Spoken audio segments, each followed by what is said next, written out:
buenos días, muy buena mañana con todos y cada uno de ustedes. Bienvenidos nuevamente a este tercer día de una jornada, de una semana interesantísima, realmente en esta nueva edición del Foro Textil Exportador, que este año es su 16ª edición. Evento coorganizado en el marco de Perú Moda, con PROMPERÚ, MINCETUR, el Ministerio de la Producción y el respaldo del Hub Moda Circular, en la persona de su directora Esther Sicota, a la cual vamos a tener el gusto de tener nuevamente dentro del conversatorio que se llevará a cabo en esta sesión de la mañana, en la cual contaremos con 3 exposiciones de reconocidos expertos internacionales. Muchas gracias nuevamente por estar con nosotros esta mañana, que creemos que va a ser tan fructífera así como los 2 días anteriores. En la primera exposición de esta mañana versa sobre el tema los retos de coordinar la cadena de aprovisionamiento sostenible, que estará a cargo de Gabriel Farías Irribaren, a quien damos la cordial bienvenida. Gabriel es especialista en abastecimiento, sourcing y producción de moda circular, desde Buenos Aires a España y desde Madrid a Asia. Llegó a China en el 2006 como director de las oficinas de compra de Blanco en Hangzhou y Guangzhou.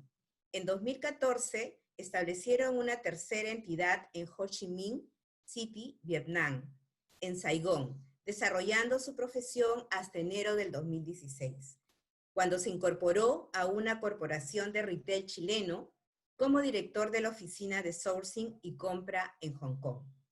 A través de estas experiencias, ha tenido el privilegio de ver directamente el desarrollo de la globalización, los disruptivos cambios propiciados por las nuevas tecnologías y la progresión que ello ha creado en nuestro sector. Es profesor invitado en la Pontificia Universidad Católica de Chile, en la carrera de diseño de colaboradores de moda. Autor en medios especializados, como Modaes de España, Blog Coser y Aprovisionar, Todo es Empezar, Perú Retail, Inex Moda en Colombia, Textiles Panamericanos, American Retail, Latam, entre otros. Muchas gracias, Gabriel, por compartir esta mañana. Te dejo en uso de la palabra. Adelante, por favor. Muchas gracias, Isabel. Muchas gracias, Esther. Es un placer estar aquí con todos ustedes. Muchas gracias a ADEX por esta oportunidad.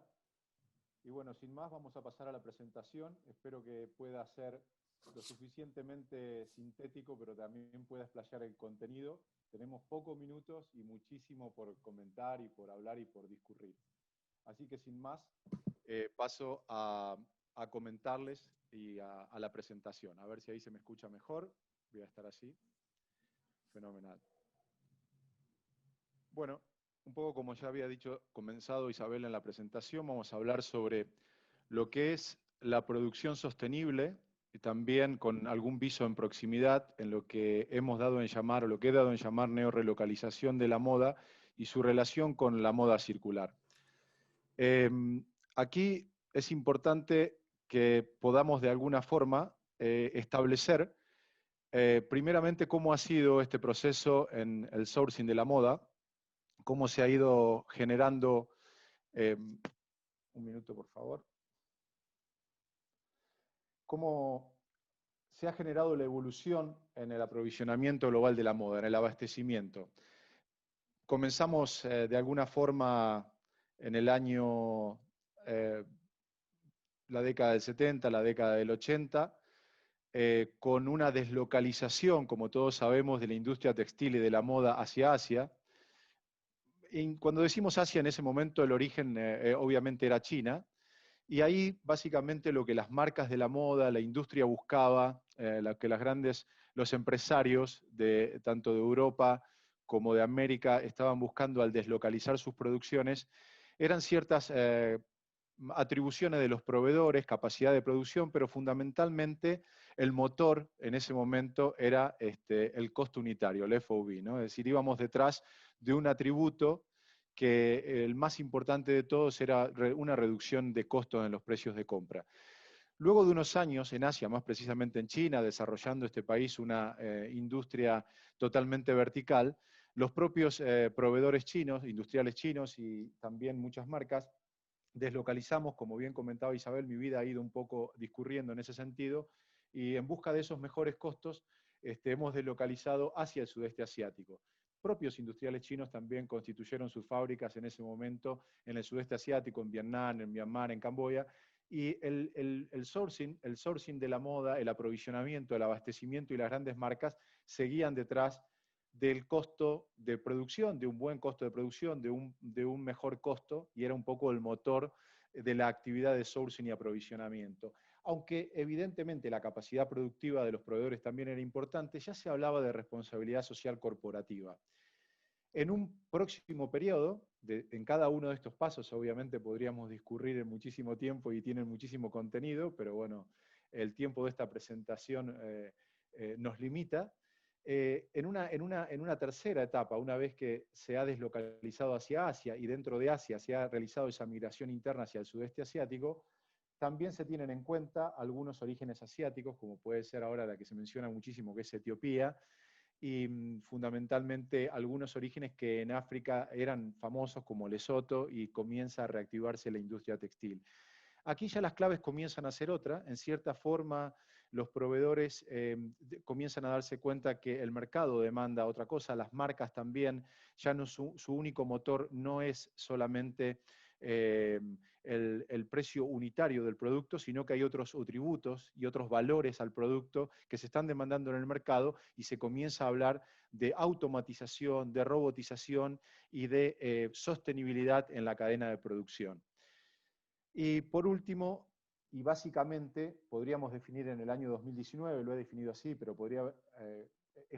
comenzó a partir de la disrupción de ciertas tecnologías que han sido muy disruptivas en los procesos y en el proceso productivo, donde las grandes marcas de la moda, los líderes mundiales de la distribución, y todas aquellas marcas que de alguna forma u otra son outsiders, pero que comienzan también a gestionar una necesidad y que se ve reflejada en el mercado a través de un nuevo cliente que busca muchísima más velocidad, se produce una relocalización, una nueva relocalización de estos movimientos de deslocalización y relocalización en la industria de textil y de la moda.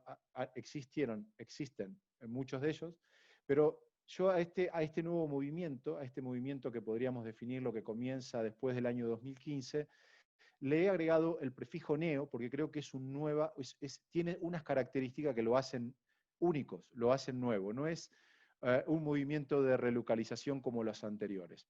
Y básicamente, aquí las preguntas que se hacen, que nos hacemos en la industria y en el sector, es si la producción vuelve a ser local o no, qué diferencia hay entre la producción local y en cercanía o en proximidad, cuáles son los cambios, cuáles son los desafíos y qué oportunidades tiene, por ejemplo, para Perú, esta nueva relocalización llamada neorelocalización.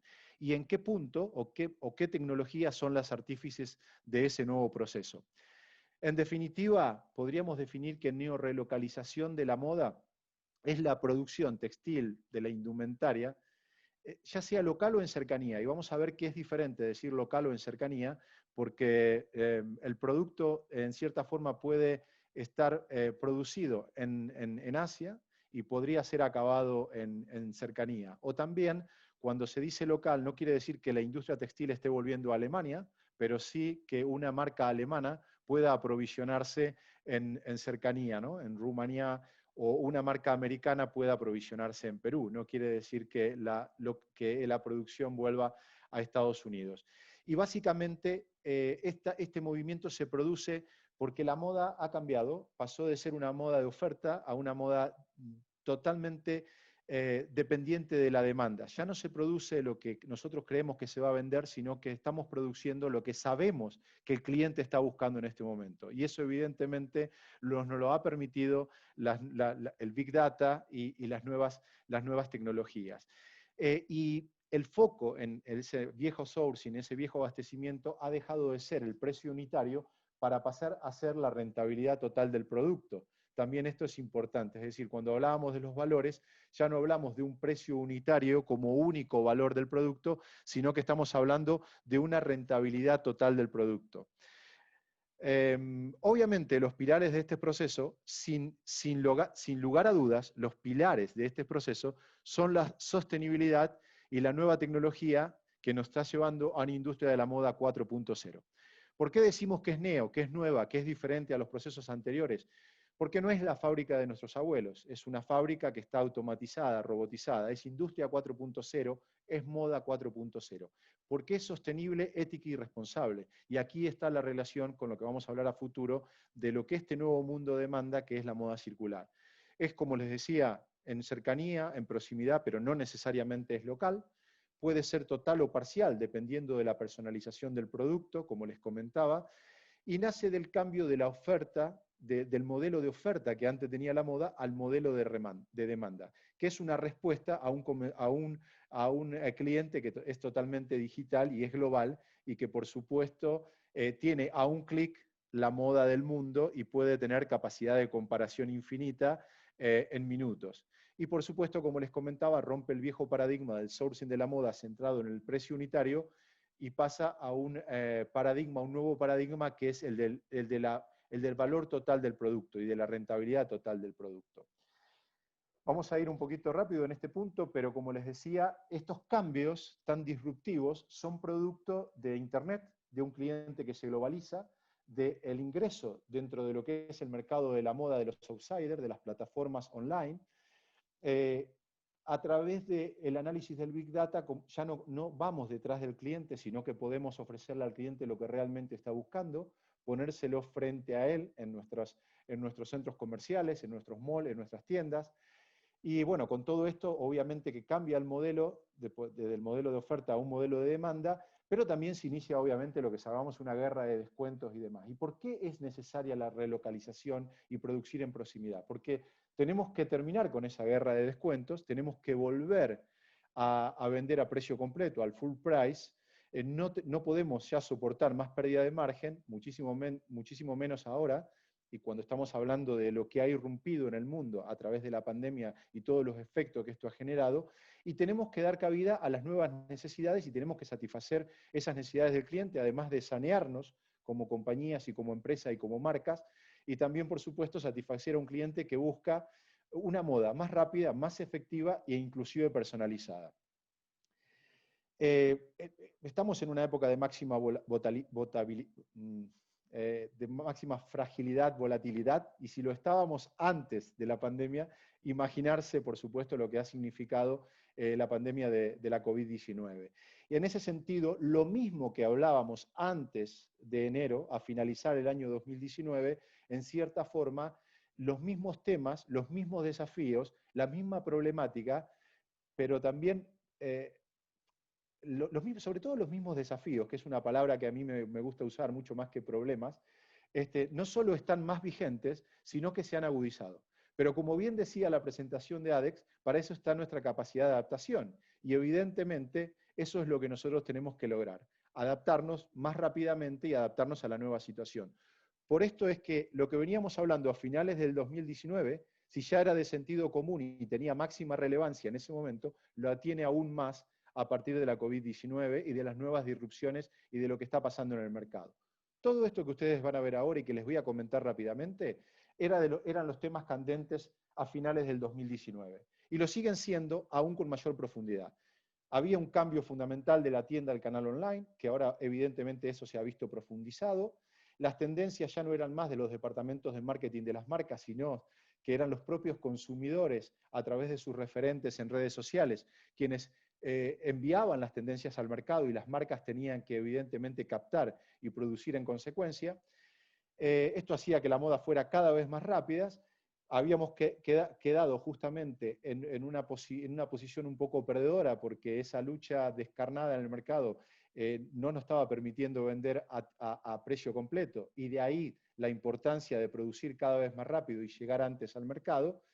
Y obviamente esto era producto y necesitábamos de un modelo, de cambiar nuestro modelo, de un modelo de oferta a un modelo de demanda. Todo esto, que en definitiva son desafíos, es lo que nos da un nuevo escenario donde evidentemente irrumpe en lo que nosotros denominamos dentro de la profesión un sourcing multimodal, que es un sourcing donde yo, de acuerdo a la tipología del producto, voy a tener un producto para producir en cercanía, de acuerdo a su tipología y a las necesidades propias de la marca, y también voy a tener un producto que, de acuerdo a sus atributos desde el momento del diseño, lo voy a tener que producir, o va a ser mucho más conveniente producirlo o acabarlo en cercanía o en proximidad.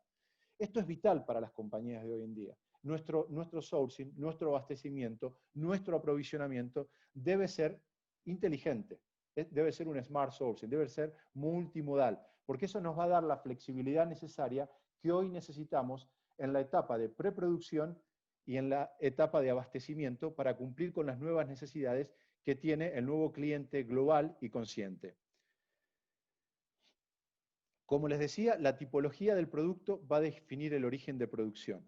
Pero esto encarna, esta pequeña frase y estos pequeños desafíos encarnan unas enormes oportunidades para lo que son las producciones en cercanía o en proximidad, por ejemplo, para un mercado con tanta cantidad de conocimiento, de know-how como es el mercado de Perú y con tantísima experiencia. ¿Cuáles son los cambios que hay que realizar? Bueno, ahora vamos a ir un poco a esos cambios, ¿no? ¿Qué es lo que deberían ver los industriales, además de que esto es una enorme oportunidad? ¿Por qué es una enorme oportunidad? Porque, como decíamos, las marcas están obligadas a moverse de ese paradigma que existía dentro del aprovisionamiento, dentro del sourcing, que era el costo unitario, para entender que al producto lo definen otros valores. Y evidentemente esos valores son, no solo que son nuevos, sino que además generan muchísimo más valor para el producto. Y esos valores, dentro de esos desafíos, dentro de esa impronta, dentro de lo que nosotros tenemos que satisfacer es evidentemente ser más veloces para llegar antes al mercado, interpretar y una ecuación que para mí es la más importante ahora, cuál es el valor del tiempo y cómo la automatización de los procesos, la robotización y la nueva tecnología nos va a ayudar en ese proceso, y de ahí la importancia que tiene para los proveedores en proximidad, en los orígenes de proximidad o en los orígenes en cercanía, de la inversión en tecnología y el asesoramiento y las asociaciones totalmente disruptivas que deben hacer con los que ahora tal vez sean sus propios competidores o con sus proveedores para obtener una materia prima rápida, pero sino también, cuando hablo de inversión en tecnología, en automatización y en robotización, porque las marcas están obligadas, como bien dice la presentación, a ir a un equilibrio que se lo va a dar solamente un tipo de sourcing y un tipo de aprovisionamiento, que es el multimodal, con producciones de acuerdo a la tipología del producto, y me reitero en esto, pero es el punto más importante, tanto en lejanía, como puede ser un origen asiático, y en cercanía y en proximidad de su propio mercado de comercialización, atendiendo, como les decía, a dos necesidades básicas por cubrir, que es un consumidor consciente, un consumidor digital, que tiene a un clic absolutamente toda la moda global, que ahora evidentemente y además se han añadido nuevas generaciones a la compra online, y también a otra de las tendencias más disruptivas del último tiempo, que es la personalización. Esos cálculos, básicamente, lo que nos enfrentan es a ciertas variables que antes no estaban conectadas y que ahora están perfectamente interconectadas dentro de mi estrategia de producción, que son: ¿cuál es el valor, ¿no es cierto?, que tiene una marca de relocalizar, de llevar sus producciones a la localización, de llevar sus producciones básicamente a la cercanía de sus centros de comercialización? ¿Cuál es el valor comercial que le aporta? ¿Cuál es la ventaja competitiva que se genera por llegar ante el mercado? Evidentemente va a tener que asumir tal vez un mayor costo al neorelocalizar, pero va a tener un aumento de ventas a precio completo, a full price. Y después, cómo la robotización y la automatización, con mis socios, con mis propios proveedores, va a ayudar a que este proceso no solamente sea posible, sino que va a generar una reducción de costos significativa. Es importante que recordemos que automatización y robotización es neorelocalización, y cuando hablo de inversión, evidentemente es inversión en este tipo de tecnología. La automatización reduce el tiempo dependiendo de qué tipo de proceso, pero lo puede reducir en un 40 o un 70%. En la producción del denim, de las mezclillas, de un vaquero, y también, por ejemplo, en los acabados, cuando pasamos de un lavado tradicional a un acabado láser. A ese tipo de inversión y a ese tipo de tecnología es a la que me estoy refiriendo. Tanto en los procesos productivos de corte y de tejido o de costura, y también así en los procesos productivos que además de ser más sostenibles, son más rápidos. Evidentemente ese ahorro de tiempo, ese ahorro de dinero y esa inversión en tecnología, por supuesto, es muchísimo más rentable, y cuando les comentaba que hacemos esa comparación entre los costos y el posible ahorro, es muchísimo más conveniente en los orígenes de proximidad y cercanía de los mercados comerciales, como puede ser Perú, como puede ser México, como puede ser la cuenca del Mediterráneo para Europa, que en los orígenes asiáticos, porque en esos orígenes asiáticos encontramos que la mano de obra sigue siendo todavía más barata y la industria sigue siendo intensiva en mano de obra. Pero se justifica muchísimo más la inversión en tecnología en los orígenes en cercano, que quieren dar ese paso hacia la neorelocalización.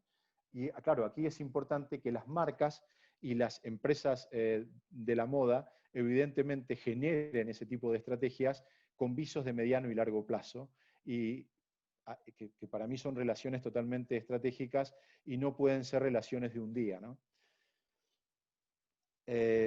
¿Con qué rapidez se va a hacer realidad este proceso? Este proceso ya ha comenzado, sobre todo en Europa y en Estados Unidos, y es un proceso que tal vez la actual situación del mercado y la actual coyuntura, o la coyuntura posterior como efecto de la pandemia, se vea de alguna forma acelerada, ya no solamente por el aporte de la tecnología, sino por el condicionante que generan los nuevos consumidores conscientes en busca de un producto más ético y más sostenible.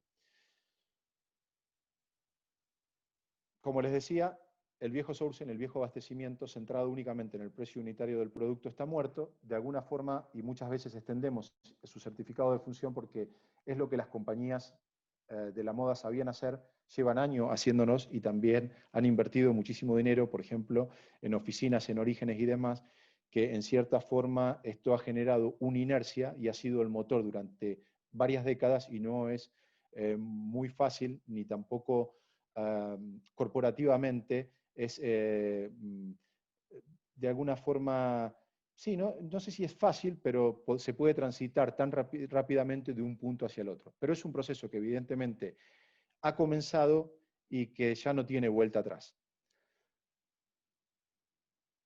Dos desafíos, como les comentaba, es entender el proceso, entender dónde va a estar la demanda, cuáles son las necesidades de un nuevo cliente digital y consciente, y que por supuesto las marcas y las compañías aporten conjuntamente con sus proveedores a relaciones estratégicas.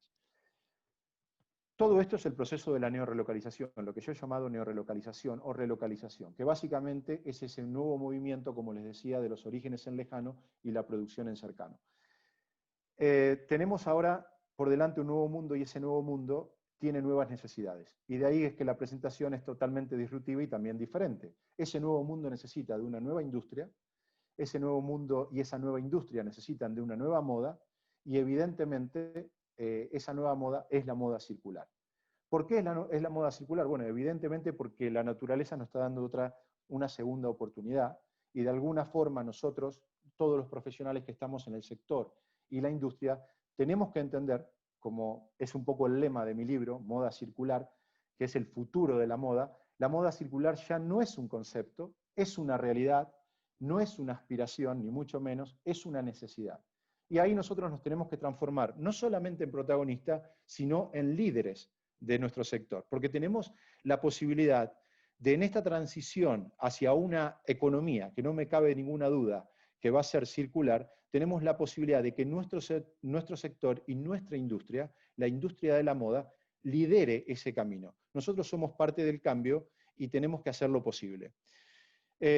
Evidentemente, también para aquellos profesionales jóvenes, sobre todo las nuevas generaciones de profesionales que nos están escuchando, que están participando, es importante que comprendan, y los aliento a que entiendan, de que el mercado, la industria y el sector va a demandar este tipo de profesionales.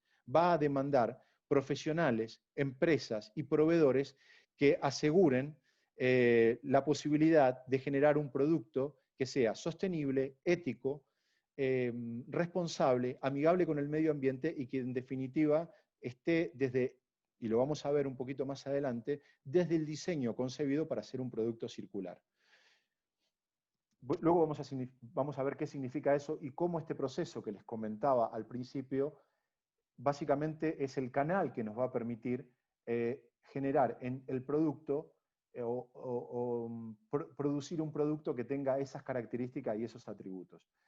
Como les comenté y lo he mencionado ya, la neorelocalización, el hecho de producir más cerca de nuestros mercados comerciales, de nuestros puntos de venta, es una necesidad que la exige el mercado.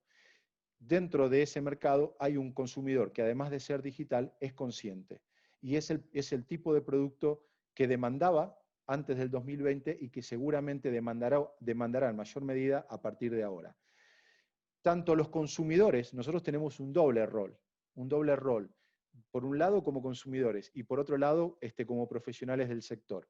En ambos roles, la única forma de cambiar nuestra industria, de cambiar nuestros procesos y de cambiar lo que estamos ofreciendo y también de cambiar lo que nosotros consumimos es analizando esta cuestión, entendiendo esta situación y como profesionales, como todo, lo que hay que cambiar primero lo tenemos que medir y luego ponernos en acción. Entonces, en este sentido, también mi llamamiento es que nos formemos, que entendamos la situación, que entendamos el nuevo requerimiento del mercado, pero también que en algún momento entremos en acción. Ya no solamente porque es lo que el mercado va a demandar, sino porque también es una retroalimentación en nuestro doble rol de consumidor y profesional del sector. La moda circular, bueno, a mí me gustan las definiciones simples, y es todo, podríamos definir como todo aquel artículo de moda, ya sea una prenda, el calzado o un accesorio, que tiene unas determinadas características que en su proceso lo definen como un producto circular. ¿Por qué? Porque está dotado de ciertos materiales a partir de un diseño circular, a partir de una producción circular, que lo van a dotar de una segunda vida. No se va a terminar su vida con el primer propietario, con el primer consumidor con quien lo adquiere. Va a estar dotado de una segunda vida, se va a poder seguir utilizando y en el momento que se deje de utilizar, podrá utilizarse para otros fines, lo que sería el upcycling, o podrá ser de alguna forma desarmado para que sus materiales sean reutilizados en otro producto con la misma finalidad o con distinta finalidad, que sea reciclado o inclusive que al final de su vida sea compostado. Esto es importante que se entienda de que un producto comienza a ser circular desde su diseño, desde que es concebido y desde que es creado. Y bueno, aquí es el llamamiento a los diseñadores, evidentemente, de, como les decía, no solamente de la formación, sino de pasar a la acción.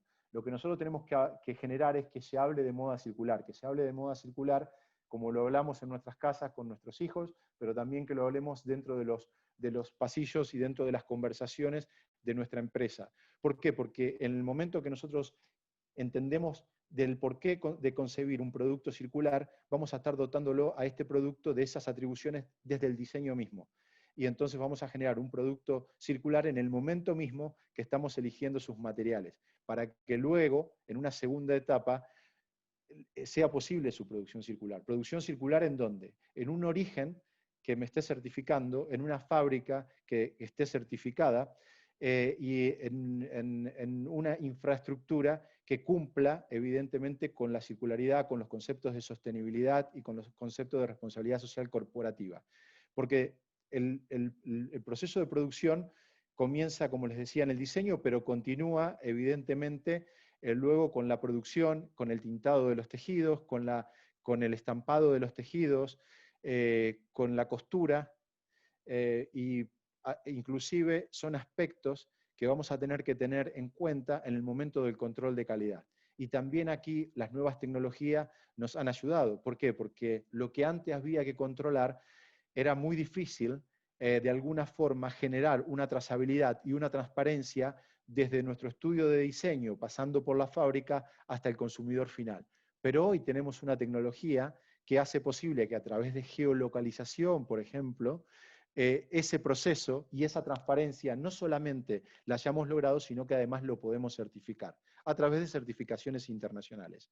Entonces, eso es lo importante de la moda circular y la posibilidad que tenemos hoy de cerrar el círculo, porque años atrás, 10, 15 años atrás, podríamos tener ya las intenciones, podríamos conocer los principios, pero no teníamos las herramientas. Lo bueno de nuestra época, así como ahora nos estamos comunicando a miles de kilómetros a través de la tecnología, es que hoy tenemos la tecnología y las herramientas que hacen que ese producto sea perfectamente trazable y perfectamente transparente desde el diseño en nuestro departamento de diseño hasta que llega a manos del consumidor. Y sigue siendo trazable aún en su segunda vida, o podríamos dotarlo de trazabilidad inclusive para un segundo uso, o podríamos dotarlo de trazabilidad y transparencia inclusive cuando esos materiales, los materiales componentes del propio producto, se estén reutilizando para la generación de un nuevo producto. Aquí tenemos otro de los pasos importantes, como decíamos, el diseño por un lado, la producción y evidentemente todo lo que es el proceso de uso, recolección, reutilización y reciclaje, donde aquí se está trabajando intensamente, las marcas de las modas están trabajando intensamente, las de gran distribución también, y fundamentalmente donde se deben generar posiblemente las mayores estrategias para entender que, porque tenemos que cazar, y este es un punto también vital e importante, el hecho de que seamos sostenibles y seamos éticos y más responsables y terminemos con una vieja industria de producción lineal para pasar a una industria de producción circular, nuestro negocio se tiene que seguir desarrollando. Tenemos que seguir invirtiendo y tenemos que seguir generando, ganando dinero.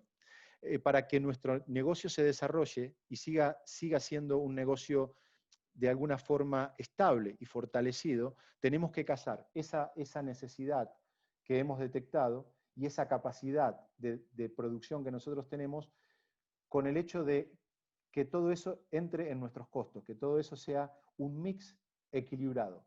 Y en este punto, donde las marcas están haciendo un mayor esfuerzo en la actualidad, sin lugar a duda, es en la asociación con otras empresas de otros sectores en este punto, en el punto del uso, la recolección y la reutilización. Porque esto demanda una infraestructura muy importante y lo que tenemos que tratar de hacer es que a través del incremento de este tipo de infraestructura y la utilización de esa infraestructura por más y más cantidad de marcas y consumidores se tornen económicamente y financieramente viables. Entonces a mí, desde todos los procesos de la moda circular en este momento creo que este punto es el más relevante porque a partir de ahí no solamente vamos a tener solucionado la demanda y la producción de un producto circular, sino que además vamos a hacer que ese producto efectivamente continúe, no solo con una segunda vida, sino que además sea realmente reutilizado o compostado. Y para finalizar y ya pasar a una charla y a lo que pueda ser el debate o una conversación, espero que en cierta forma en estos minutos haya explicado brevemente pero claramente lo que significa el proceso de neorelocalización y cómo en cierta forma está unido a la moda circular. ¿Por qué? Porque en definitiva está dando respuesta a un nuevo cliente que, como les decía, es digital pero también es más consciente. Y si tenemos en cuenta la nueva situación post-COVID-19, lo que tenemos que entender es que tenemos el añadido de nuevas generaciones, generaciones que normalmente no estaban acostumbradas a hacer compras digitales dentro del mercado y que seguramente muchísima gente que está del otro lado, que está con responsabilidades o que tiene conexión con las marcas, saben efectivamente el crecimiento que se han producido durante estos últimos meses, que seguramente era un crecimiento que esperábamos para los próximos años. Y mi llamado es a este tipo de eventos para que participemos en ellos, para que nos formemos y luego pasemos a la acción, que creo que también ese es el punto más importante. Y por supuesto el deseo de que los empresarios exportadores, los empresarios industriales, detecten no solamente este proceso que ya existe, que es una realidad y que evidentemente esto no va a tener vuelta atrás, sino que además a través de él generen las nuevas oportunidades tratando de integrar sus empresas, acoplar sus empresas a los nuevos desafíos de este nuevo mundo. Hola. Hola Creo Esther, que ¿cómo ya estás? estamos, ya estamos en pantalla completa. A ver, así, ¿no? Ahí estamos. ¿Qué tal? Mil gracias. Es un gusto tenerte acá. Creo que no lo podré repetir más. Ya, o sea, has dado un montón de información. Estoy como chocada. Y ahora, pero a mí me gustaría hacerte, antes de pasar a las preguntas de la audiencia, y también para que haya un poco de warm-up de esta audiencia, me gustaría hacerte un par de preguntas al respecto del impacto ya más concreto y de las posibilidades que tiene todo esto para la industria peruana. ¿Ya? Eh, Entonces, dime. Encantado. Y sí, es mucha información. He tratado de ser lo más breve posible y rápido, pero sé que es mucha información, no fácilmente digerible, pero bueno, son muchos conceptos en un muy corto periodo de tiempo. Bueno, ya nos quedará grabada la charla para ir agarrando el concepto y buscando en internet, qué es lo que más has dicho en otros momentos. Ya, bueno, el tema es, has comentado que ahora el consumidor es más digital y más responsable, con más conciencia, ¿no? Con más preocupación por todo lo que está. Entonces, ¿qué es lo que están esperando entonces de este nuevo sourcing? O sea, del nuevo proveedor textil. ¿Qué es lo que el cliente, o sea, el consumidor es más responsable y más digital, ¿no? Entonces, el cliente, nuestro cliente, ¿no? Nuestras marcas, ¿qué es lo que están esperando del A ver, proveedor? mira, yo creo que no solamente, exactamente, no solamente los clientes, sino las marcas. Las marcas, los empresarios de la moda, los empresarios textiles, las grandes marcas de distribución y las pequeñas, las pymes también, un diseñador que comienza con su marca, siempre espera obtener de su proveedor lo de siempre, los atributos normales, que son, por supuesto, capacidad de producción, una esmerada calidad, la atención, pero esos atributos sabemos que evidentemente tienen que estar, no pueden faltar. Lo que se le va a exigir y lo que se le está exigiendo ahora, tenemos unos atributos intermedios que son la velocidad, porque cada vez tenemos que seguir siendo veloces, eso es una demanda que seguirá siendo crucial, pero lo que también demanda el nuevo consumidor, y eso se traslada a las marcas, es que de alguna forma mi proveedor, mi fábrica, eh, me genere la posibilidad o tenga yo la posibilidad de producir un producto que sea sostenible. ¿Qué significa esto? Que cuando yo vaya a la fábrica a hacer en mi etapa de sourcing, en mi etapa de contacto, ese proveedor me ofrezca alternativas de materiales, por ejemplo, reciclados, de materiales orgánicos.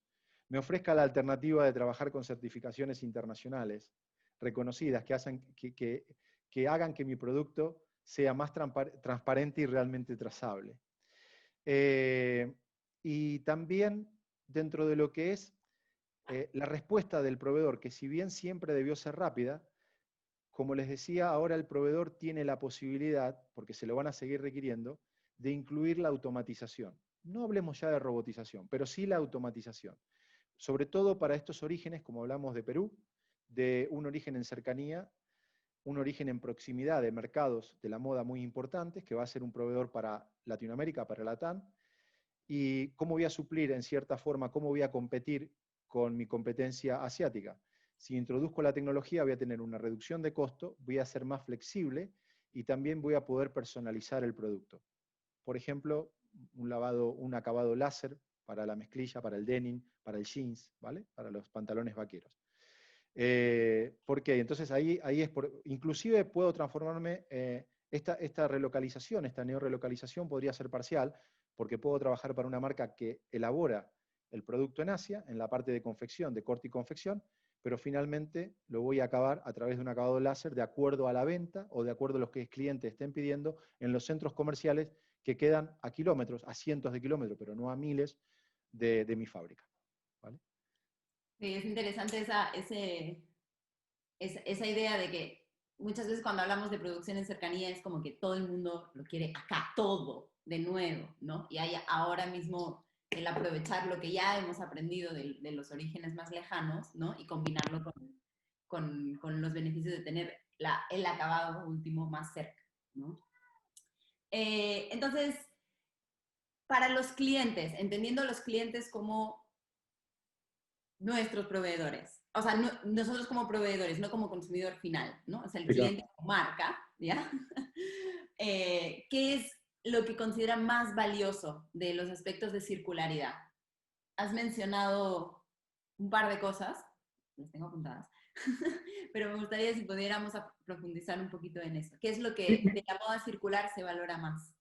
Mira, yo lo que creo que realmente se valora es esa posibilidad, porque realmente cuando uno llega a, cuando un cliente llega a una fábrica, llega a contactar con un nuevo proveedor, lo más importante es la posibilidad cierta de comenzar muchas veces con un primer paso, ya que sabemos perfectamente que la iniciativa y el compromiso y los principios están en todas las marcas o en los departamentos corporativos de muchísimas de las marcas. Pero lo que el proveedor tiene que ofrecer es ese primer paso. ¿Cómo lo ofrece de alguna forma u otra? A través de los materiales. Nos pasa muchísimas veces como marca que tenemos cierta incumbencia de querer o que nuestros diseñadores nos están pidiendo la producción con ciertos materiales que pueden ser orgánicos o reciclados, y el proveedor, la fábrica, no tiene un assortment importante o la posibilidad de adquirirlos. Ya no estoy diciendo que entran a jugar desde un primer momento un precio de compra o que estamos valorando el costo, sino que directamente que el proveedor tenga la posibilidad de adquirirlo, que previamente haya hecho ese trabajo para poder ofrecerlo. Y después la transparencia y la trazabilidad. ¿Por qué? Porque en definitiva, siempre con los productos sostenibles, los productos responsables, así como nos pasa en la alimentación con los productos orgánicos, tenemos que terminar evidentemente con la duda y tenemos que generarle certeza a nuestro cliente final, a ese cliente de la tienda. Entonces yo como marca, lo que estoy tratando de generar es esa certeza desde el momento mismo de la producción. Ahí las fábricas hoy tienen unos aliados que son muy importantes, que son las empresas, por ejemplo, certificadoras o empresas como las antiguas empresas de control de calidad. Ahora existen nuevas empresas, caso disruptivo de Inspectorio, por ejemplo, que es una empresa que trabaja con geolocalización, que el hecho de que una empresa de esas características esté asociada, que yo la pueda ofrecer dentro de mi cadena de valor, va a generar a la marca la seguridad en la trazabilidad y transparencia del producto. Que a mí me parece un punto esencial, porque ya no es que yo esté convencido y esté seguro de que mi producto, el producto que he encargado a mi proveedor, y el proveedor esté convencido que el producto que estamos fabricando conjuntamente es orgánico, es reciclado, está producido y elaborado bajo ciertos procesos que son responsables y éticos, sino que yo tengo que definitivamente demostrárselo a mi cliente final. Entonces, básicamente esos serían los dos puntos que yo considero más importantes. El poder comenzar, que tenga una selección de materiales, que tenga una innovación en tecnología de alguna forma que haga posible esa producción y que ofrezca la transparencia y la trazabilidad. Para eso es un proceso que no lo puedo comenzar, un fabricante no lo puedo comenzar cuando estoy recibiendo el primer contacto de mi cliente, de la marca. Es un proceso que tengo que comenzar con meses de anticipación, para que cuando tenga la visita de esa marca ya esté preparado, ¿vale? Y sean atributos y valores reales, ¿no? El gran tema ahí, ¿no? No reaccionar, sino tratar de visionar, ¿no? Que ni siquiera ahí hace falta que sean muy visionarios, ya sabemos que van a venir en algún momento a preguntarnos eso, entonces hay que como que prepararse, ¿no?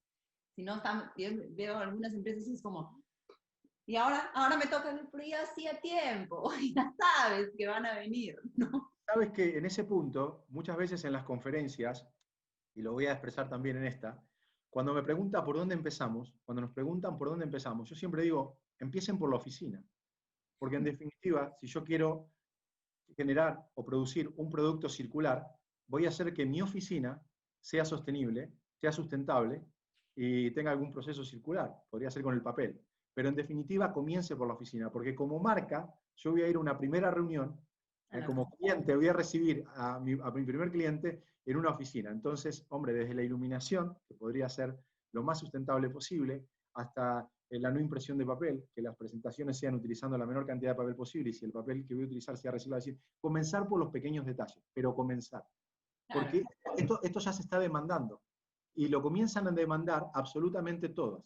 Las grandes marcas y los grandes distribuidores que son los que mueven realmente el motor y que nos vamos a ver, en definitiva se van a ver beneficiados también las pymes, las pequeñas y medianas empresas, por el posible abaratamiento que exista en las materias primas y también en los procesos, y porque si un proveedor invierte para una gran empresa a través de una relación estratégica, también va a poner su infraestructura al servicio de los más pequeños, de aquel nuevo diseñador de nueva generación que quiere comenzar con su marca.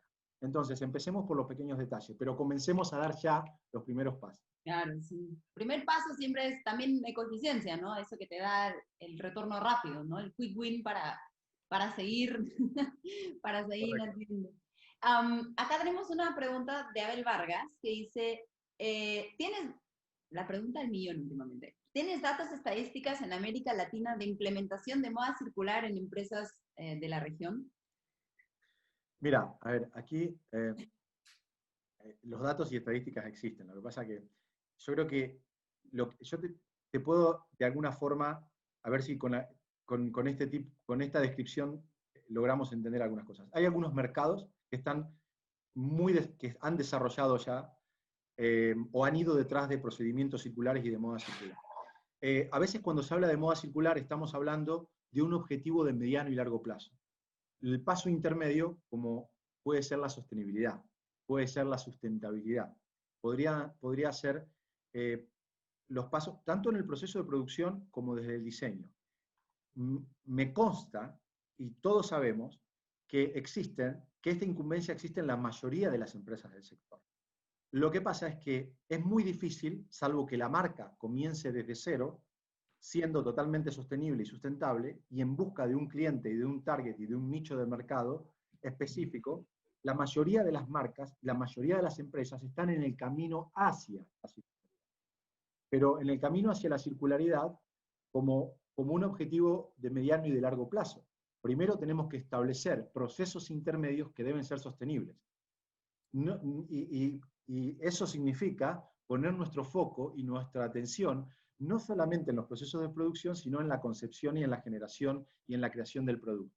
Entonces, más que las estadísticas, lo importante de todo esto, y se había avanzado mucho hasta la disrupción de la COVID, es que el año 2019 tal vez haya sido el año en donde más avanzamos en sostenibilidad dentro de la industria del sector.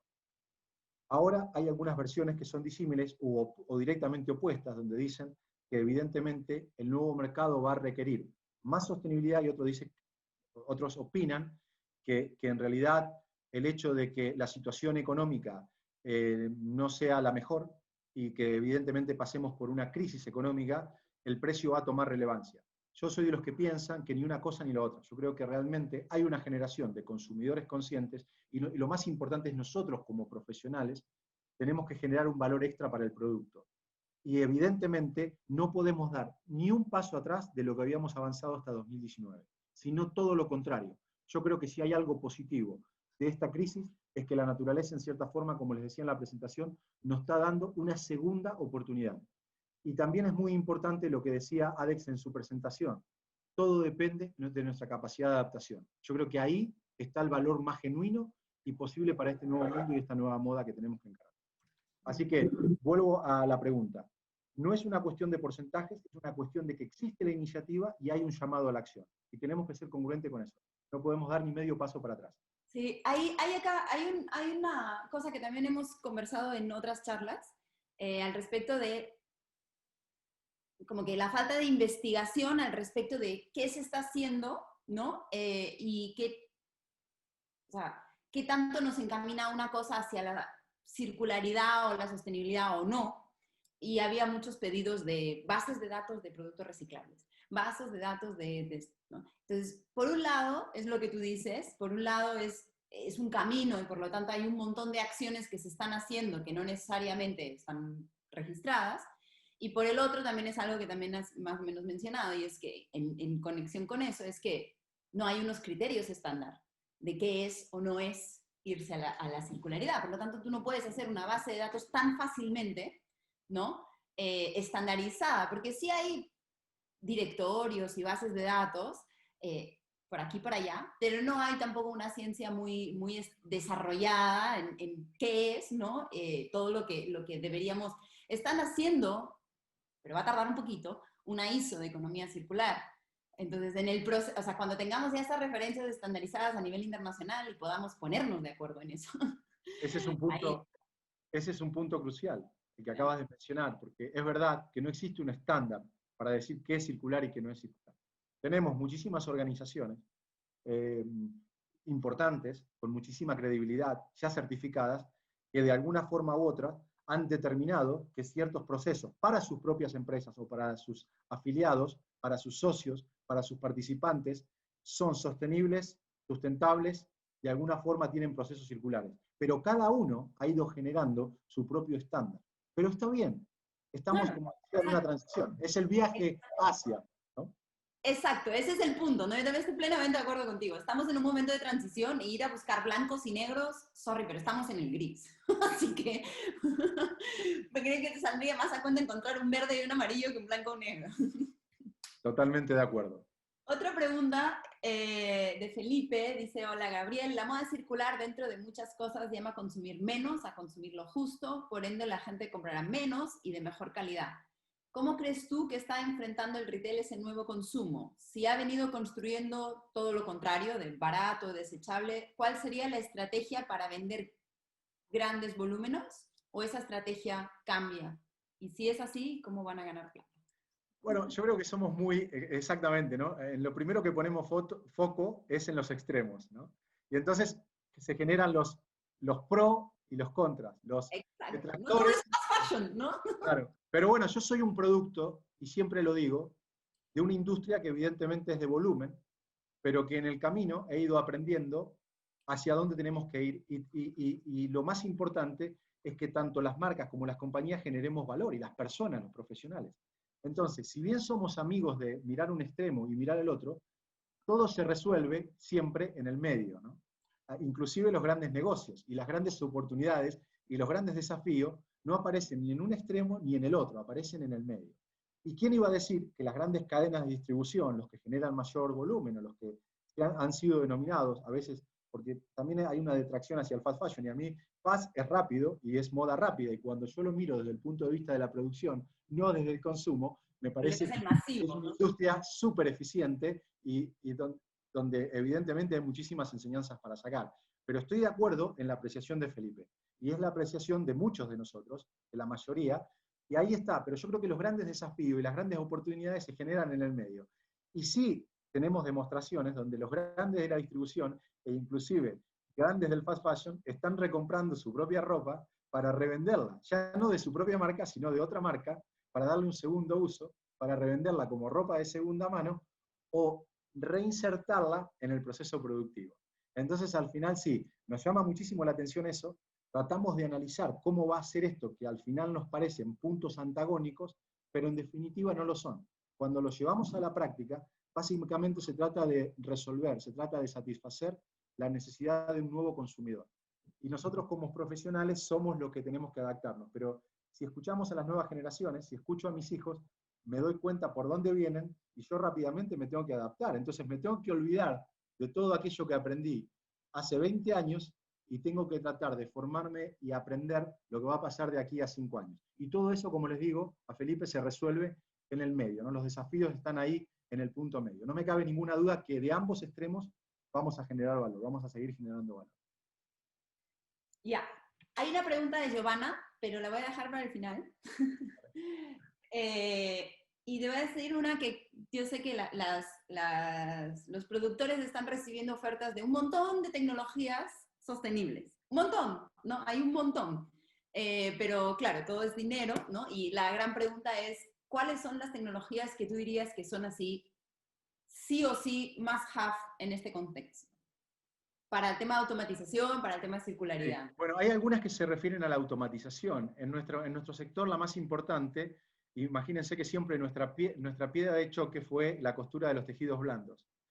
Básicamente que pudiéramos sacar, ¿no? a la mano de obra, que una persona no estuviera dentro del proceso. Hoy por hoy ya hay robots, que es un poquito más adelante, pero básicamente hay muchos procesos que están totalmente automatizados, ¿no? Y en definitiva, eso es automatización. Esa automatización ayuda a los industriales peruanos a reducir los costos y a no confrontar directamente con un competidor que se vale de la mano de obra como su principal atributo, que pueden ser los orígenes asiáticos.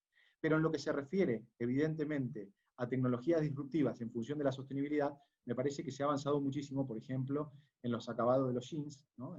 Básicamente en lo que es la no utilización de agua, el no consumo excesivo de agua, reemplazándolo por ozono o directamente por el láser, en función de ser más sostenible y también de tener una capacidad inmediata de velocidad y de capacidad de personalización. Y después también otro punto para mí disruptivo es en lo que hace al control efectivo, a asociarme con una empresa que me dé una trazabilidad, una transparencia a través de la geolocalización y que deje básicamente totalmente colmado de seguridad a la marca y a mi cliente. Pero de la sostenibilidad me parece que la tecnología aplicada a los acabados y, por supuesto, lo que se ha avanzado en aquellos tejidos que no son de plano, los tejidos más en la utilización de lo que es el tricot, de lo que es el tejido circular, para reemplazar a muchísimos tejidos de plana, que lo comenzó a hacer la industria deportiva, pero luego se pasó al lujo y seguramente va a llegar a las marcas, ¿no? Que nos está dando, el tejido circular nos está dando una serie de usos, que es mucho más flexible y versátil utilizar un tejido de plano. Y otra tecnología que me parece también muy importante es la de usar el encolado en vez de la costura, ¿no? Que también comenzó a utilizarse para las prendas deportivas, para hacerlas de alguna forma impermeables, y luego ha pasado también al lujo, curiosamente, y también ha comenzado a utilizarse en la gran distribución. Pero si tengo que quedarme con una de ellas desde el punto de vista sostenible, sin lugar a duda, es todo lo que está referido a la estampación, con los print, por ejemplo, y al ahorro de un recurso tan importante como es el agua y la no contaminación a través del agua, vertiendo agua con materiales nocivos para el medio ambiente. Y esas tecnologías de láser iniciaron con el jean, pero ya se están aplicando al punto, ¿no? A la lana, todo el tema así. Hay algunos proveedores que por acá se pasean también. Sí, son súper interesantes. Sí, además, bueno, en ese punto tenemos la ventaja de que alguna compañía de esas también, porque siempre estas disrupciones vienen de compañías sajonas, ¿no? Y también tenemos la ventaja de que de esas compañías hay una muy importante que es española, ¿no? Hablan castellano, ¿no? Sí, claro, y es importante también, ¿no? Porque realmente nos vamos a sentir mucho más cercanos y vamos a entender mejor el producto y bueno, va a ser una cercanía comercial que tal vez haga más fácil la relación. A ver, además están vendiendo un montón de software ahora. Creo que están ya que migrando de la tecnología pura, así dura, al software, ¿no? Exactamente. Ya, entonces me quedo con la última pregunta porque el tiempo ya nos apremia, que creo que nos ayudará a cerrar muy bien. Dice, ¿a qué fuentes podríamos recurrir para tener opciones para la implementación de procedimientos sostenibles concretos para aplicar en nuestras empresas? Y mi respuesta sería, por eso tenemos a Gabriel acá. Bueno, claro. Hombre, tengo que ser... Me voy Por eso la dejé para el final, pues. Claro, no, bueno, pero... No, yo creo que... No, a ver, sería muy injusto y me quedarían algunas, pero ahora existen muchísimas organizaciones. Yo te referenciaría también a ti, pero lo que te quiero decir es que en definitiva hay muchísimas organizaciones también, donde hay muchísimo material. Hoy por hoy sí es algo que también ha cambiado. En mi caso yo he creado un blog, ¿qué me movió a crearlo? A compartir experiencia, a compartir conocimiento, porque en el año 2000, cuando yo trabajaba con Asia, no tenía absolutamente nada, que es lo que está pidiendo esta participante, y agradezco a todos los participantes las preguntas. Hace mucho bien cuando alguien expone que haya tanta cantidad de preguntas, y básicamente hay muchísima información en la red. Todas las organizaciones que hablan de moda circular, aquellas que hablan de sostenibilidad, las ONG que también están detrás de la producción de moda para que sea más sostenible, y más, las compañías, como les digo, de inspección de calidad, que ahora han dado un paso más adelante también, y por supuesto, las compañías que emiten certificaciones internacionales, que son de conocimiento, las compañías que también certifican materiales orgánicos, materiales reciclados. Es decir, en la web tenemos muchísima información. Las grandes consultoras internacionales también tienen en forma gratuita material e informes que tienen un contenido que son, además de disruptivos, totalmente completos, de una calidad excepcional, y que hoy podemos encontrar que hace 15 o 20 años atrás, evidentemente yo no encontraba. No quiero ser injusto y nombrarlas, pero en la web está absolutamente todo, desde, como les comentaba, organizaciones que certifican materiales, organizaciones que certifican procedimientos, las grandes consultoras internacionales, y después, bueno, los profesionales que tratamos de alguna forma de aportar nuestro granito de arena, como puede ser Esther, como puedo ser yo, que a través de nuestro blog, de nuestros libros, de nuestros ebooks, tratamos de alguna forma de compartir experiencia y conocimiento. Todo es válido, nos tenemos que formar, y después recuerden, hay que pasar a la acción, porque si no, nos quedamos ahí. Exacto. Sí, es bueno, creo que la formación es lo primero, como también para, por lo menos para poder discernir cuál de estas consultoras o profesionales o certificaciones o ONGs escoger primero, ¿no? Creo que, Sí, ¿no? sin lugar a dudas, pero en general, al entrar en la web, ni siquiera no estamos adquiriendo nada, simplemente con el hecho de entrar ya podemos nosotros establecer la veracidad, la capacidad y de quién habla, de quién está hablando, y muchas veces ya la calidad de la web nos está indicando el valor de su contenido. Bien, perfecto, muchísimas gracias. Voy a hacer un ejercicio de resumen. Esther. Sí. Dime, ya nos cortan. Sí. No, si me permites, antes de que hagas tu resumen, yo tenía una pregunta también para, sí, sí, para Gabriel, en el sentido de la primera parte de su exposición cuando hablaba de la neorelocalización, una palabra larga que hay que aprender a verbalizarla bien, con respecto a las cadenas de valor y a las normas de origen que establecen los acuerdos comerciales, ¿no? Estos procesos de tener insumos de otras fuentes, de acabar de repente en otros países, va a implicar también una buena preparación y un buen conocimiento de los reos o de las normas generales que se acuerdan dentro de los convenios comerciales. Y la otra observación es que podría ser un tema muy interesante, por ejemplo, de un trabajo conjunto que muchas veces lo hemos visto en Perú, de aprovisionamiento, por ejemplo, con países como Colombia, que tienen varios insumos que el Perú no necesariamente los produce, ¿no? Algunos avíos, etcétera, como para complementar, o con México, o con Brasil, ¿no? Entonces, ¿cómo ves tú este panorama? ¿Qué alternativas, cómo lo visionas?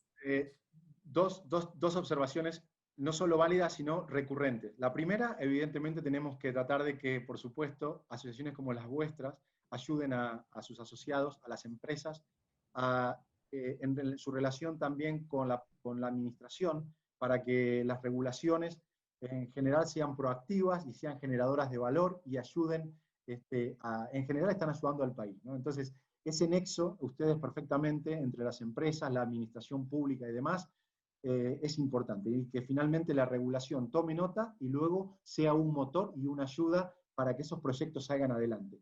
Porque claro, estos son proyectos de asociaciones.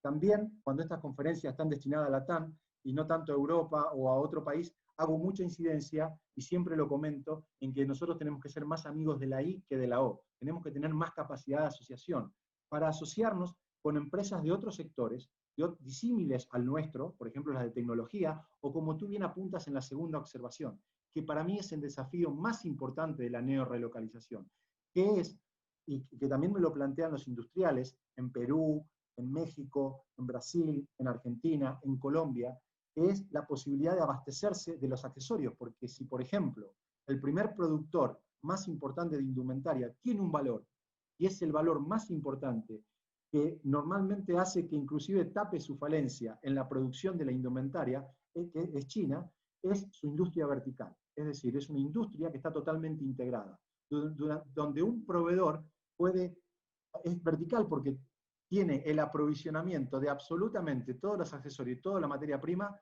cerca de su fábrica. Esto en Latinoamérica es lo que tú apuntas en tu segunda observación. Tenemos que tener la capacidad de ver un poco más allá de nuestras fronteras y poder asociarnos con competidores inclusive de nuestra región para establecer una rápida adquisición de las materias primas. Y si también esos industriales avanzan e invierten en tecnología, hoy por hoy eso es factible, es posible. Y si no, vamos a tener que recurrir a un proveedor, pero tratemos de establecer, asiático, pero tratemos de establecer con él una asociación estratégica. No tengamos miedo a dar ese paso. Así que tu observación no solamente me parece sumamente válida, porque es la observación que me hacen todos los industriales cuando me dicen, sí, Gabriel, fantástico, yo voy a invertir, mi proceso va a ser más rápido, pero toda la parte de materia prima es lo que en cierta forma me frena. a ver si somos capaces de trascender este desafío que nos plantea la neorelocalización. Yo creo que sí, pero utilicemos más la I que la O y a ver si lo podemos lograr. Gracias. El reto de la colaboración, ¿no? En América Latina la tenemos como asignatura pendiente, ¿no? El potencial, sobre todo en moda textil de la región es gigantesco y como que no la vemos aún, ¿no? O sea, la vemos y no la articulamos. Creo que pasa por ahí. Hay que verlo y después articularlo. ¿Sí? Pero ya Gabriel nos lanzó el reto, así que a seguir trabajando. ¿Sí? En tus manos, Isabel. Nuestras, con tu ayuda, Esther. Bueno, después de, o sea, hemos iniciado con un viaje, ¿no? De cómo ha sido el sourcing textil en las últimas décadas, ¿no? De la inicial deslocalización, de ahí una nueva relocalización, y nos has traído a la nueva recolocación. Neorelocalización, sí. Está bien. A la nueva deslocalización. Escúchame, yo lo digo 5 veces y a la sexta ya no puedo. Y me trabo. Ya, bueno, a la nueva relocalización, que es exigida, ¿no? Por básicamente la necesidad de seguir siendo muy rápidos, abastecer el mercado y poder llegar a abastecernos y a vender a full price, ¿no? Correcto.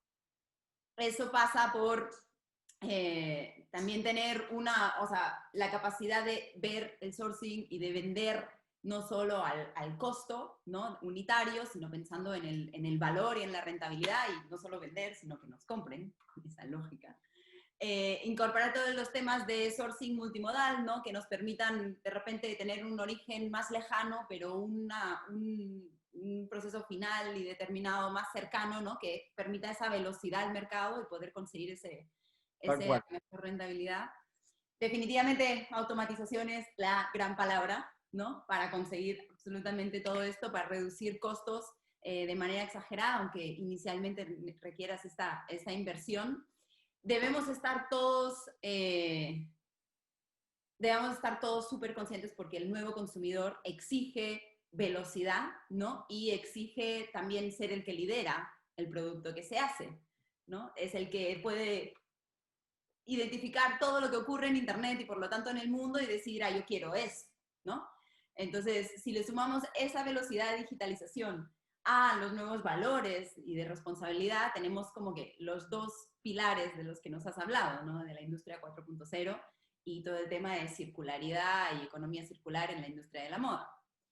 Y en al resumen, en este camino, para el tema de circularidad, a mí me ha gustado mucho una reflexión que has hecho sobre nuestro rol, no solo como profesionales, sino también como consumidores o como personas, ¿no? Que van al mercado y que hay que trasladar esta sensibilidad de un lado a otro, y eso es lo que nos va a facilitar el trabajo.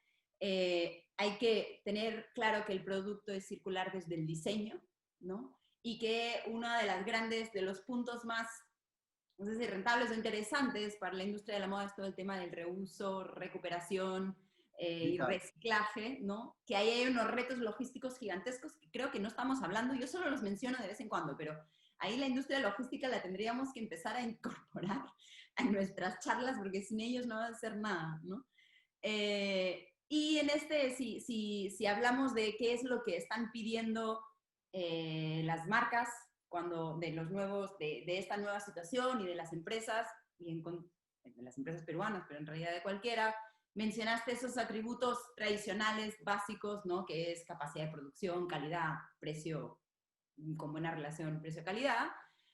Uno intermedio, que es la velocidad, ¿no? Que es eso que nos están pidiendo y que ya era rápido por el FAST, pero que seguirá siendo rápido por otras razones, ¿no? Por la digitalización y demás.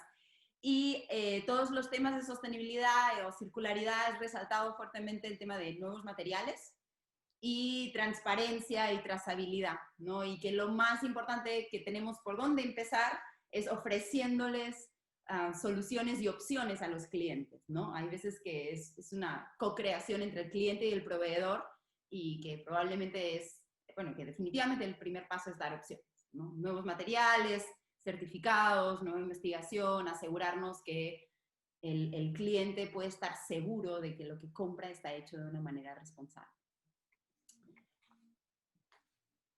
Así me he es. olvidado millones de cosas, pero creo que... Tú has hecho un resumen perfecto de todo lo que he podido decir en esta conferencia. Así que Sí, muchísimas os gracias. faltaban las tecnologías nuevas, ¿no? Que has resaltado el acabado, ¿no? Las de acabado. Que ya... Fundamentalmente sí, desde el punto de vista O sea, sostenible. había más, ¿no? Muchísimas gracias.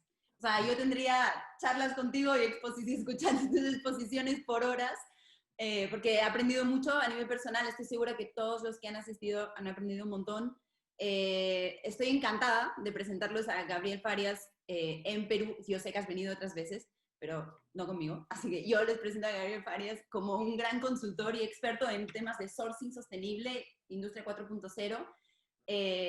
Y espero que nada, que te contacten un montón, que espero que sí, por lo que están diciendo en los comentarios. Bueno, De todas maneras, Alex lo estará molestando a Gabriel. no, bueno, para cerrar, les quería primero agradecer nuevamente. Para mí es un enorme placer y un honor estar en contacto con un país que además amo, que es Perú. En segunda instancia, muchísimas gracias a Adex. Esther, también muchísimas gracias a ti.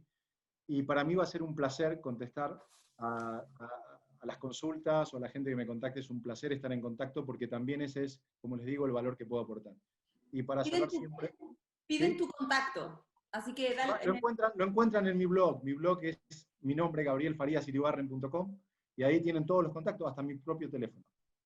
Por eso es que les digo que es un honor y un placer siempre estar en contacto con la gente del sector y de la industria para que podamos generar, como les digo siempre también, y espero que haya aportado valor y generemos valor, y la única forma de hacerlo es en equipo, es todo junto. No lo podemos, esta no es una carrera individual. Aquí todos tenemos que aportar un granito, ¿vale? De arena, y eso va a ser la gran diferencia, sin lugar a dudas.